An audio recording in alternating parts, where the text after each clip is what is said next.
In this video, we're going to take you step by step on how to thread the Bernina 480 sewing machine. So first, go ahead and pull out a bobbin, a spool of quality thread. Your spool cap wants to fit along the end of the spool, so you want to be able to kind of cover that up. If you've got a spool such as something like this, you might want one of the smaller spool caps because that doesn't have as big of an end. So on this one, we are going to start off by winding a full bobbin, and there are two places to put thread. So there's a horizontal spool pin, which this thread is designed to go on. If your thread is cross wound, it needs to go horizontally so the thread can come off the end. And see how it's not being spun or pulled? So it's going to come nice and smooth. Now, if you have a spool that is cross wound, so some brands have the thread that's not cross wound, stack thread, where the thread is right next to each other like Dual Duty does. Now, I will tell you, Dual Duty is not my favorite thread. It's very rough. It makes your machine sound even rougher when it sews. But if you are using that, you can go ahead and put it on this one over here. Now, if you have a spool that's much bigger and doesn't fit on either one of these two, then you are probably going to want to buy a thread stand. So this is just going to sit back over here. It's got a little part at the top. You put the big cone of thread here, you run it up to the top, and then over to the first guide that we're getting to next. Okay, so when we put our thread on, a common question people ask is which way does it need to come off, and it actually does not matter. Just slide it on, slide the spool cap on, so there's no gap in between the spool and the cap. If you leave a gap, the thread can sometimes get caught in there, and then that's not pretty. So for winding a bobbin, you're going to notice that on the machine there are dotted lines and solid lines to follow. We're following the dotted lines. So they're both numbered, number 1 back here. Take your thread in 2 hands and come up and underneath. Next, I always hold onto my thread here and then come around the little pre-tensioner until you hear that little click. And we're coming around clockwise over the top of itself, exactly in the direction of the picture for number 2.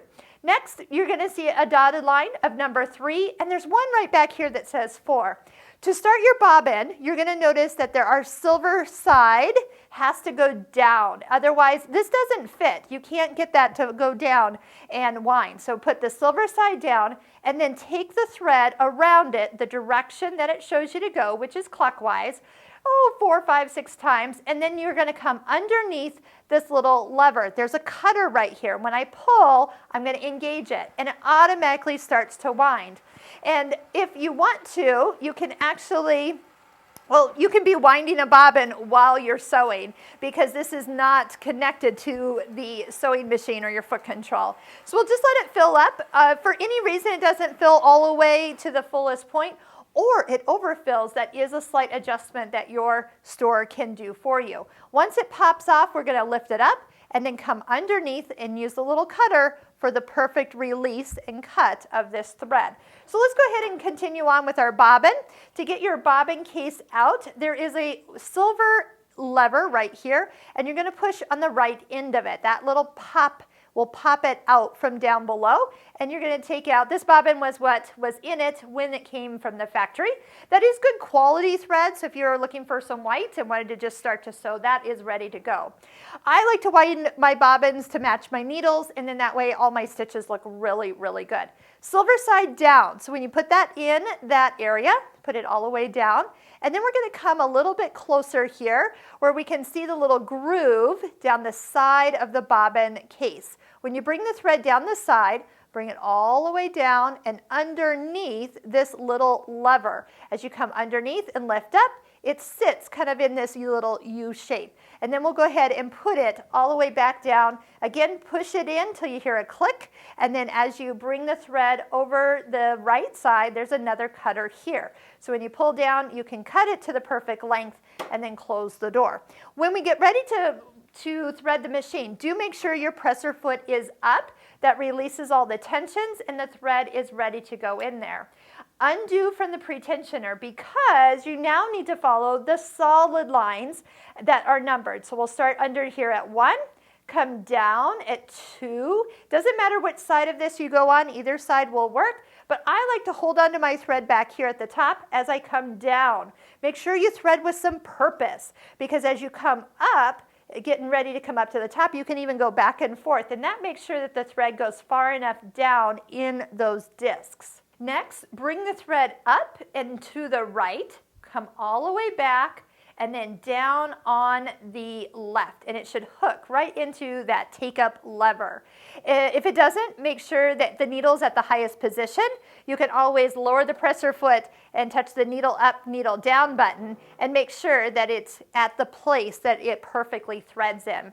If the foot's down from here on out, it's actually a little easier to thread because the thread is kind of squeezed and held so it doesn't pull out.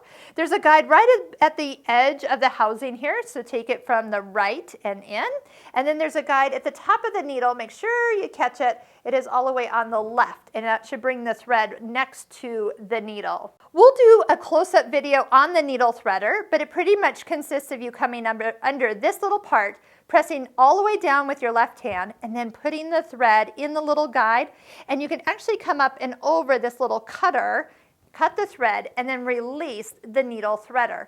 And that way it is the perfect length. It pulls directly through. I'm going to lift up the presser foot, slide the thread underneath the foot, and then take a piece of fabric. I'm going to fold it in half so there's 2 layers that I can be stitching on. And then I'm going to just go ahead and take a few stitches to see if I've threaded this correctly. If the machine is sewing slow, go ahead and increase the speed all the way up to the plus. Oh, it sounds beautiful. There is a thread cutter, so you can use the thread cutter. It will cut the thread, lift up your presser foot in the back, and then pull it directly out. You will just see one thread at the bottom here, and the threads are cut on the back. So if you have the same stitch on the front and the back, you know you have threaded this correctly.